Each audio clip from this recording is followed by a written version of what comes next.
Is it not the case that in every Muslim's heart there should be a caliphate and that we should live under Sharia law?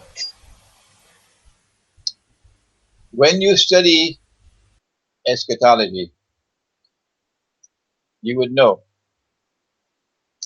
that the world today is controlled by divine planning, by Gog and Magog.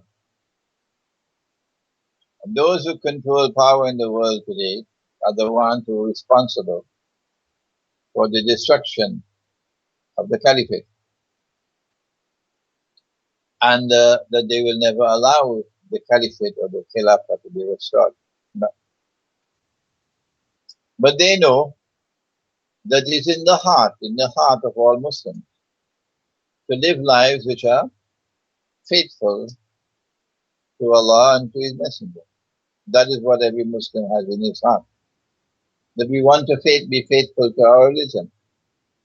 And you cannot be faithful to your religion if your leader is appointed in Washington.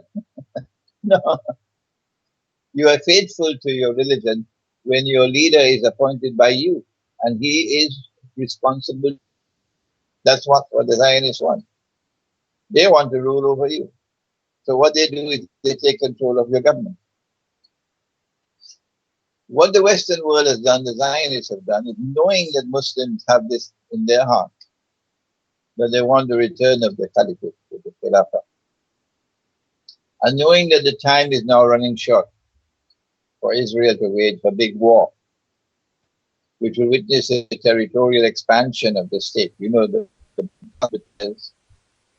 you know what the Torah says, don't you? No. That the Holy Land extends from the river of Egypt to the river Euphrates. Somebody wrote that nonsense with their own hands and put it in the Torah. The original Torah is not like that. No. So since Israel has to wage a big war,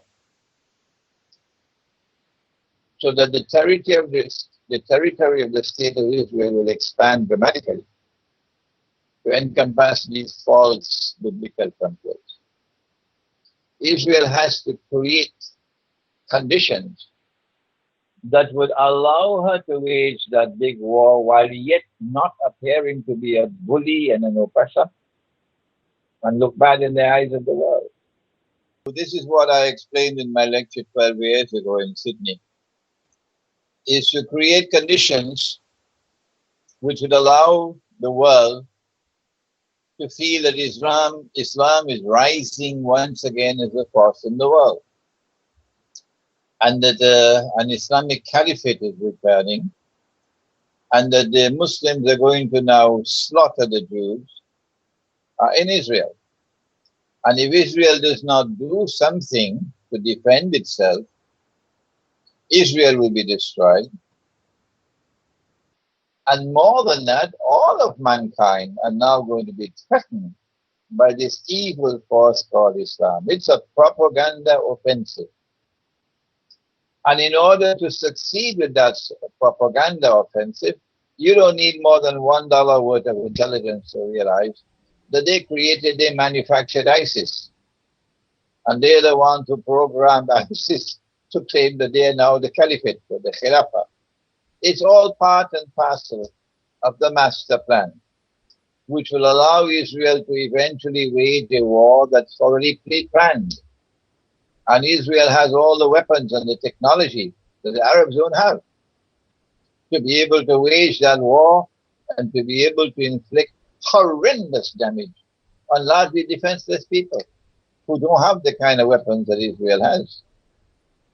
The Prophet, Allah's blessings be upon him, prophesied that wiping out, the decimation of the Arabs. He did it. But I get emails from the Arabs themselves who are not convinced, who believe that my eschatology is fanciful. And I hate to say to them, well, just wait and see. Just wait and see. The writing is on the wall if you can read the writing. That Israel is now ready to wage a big war.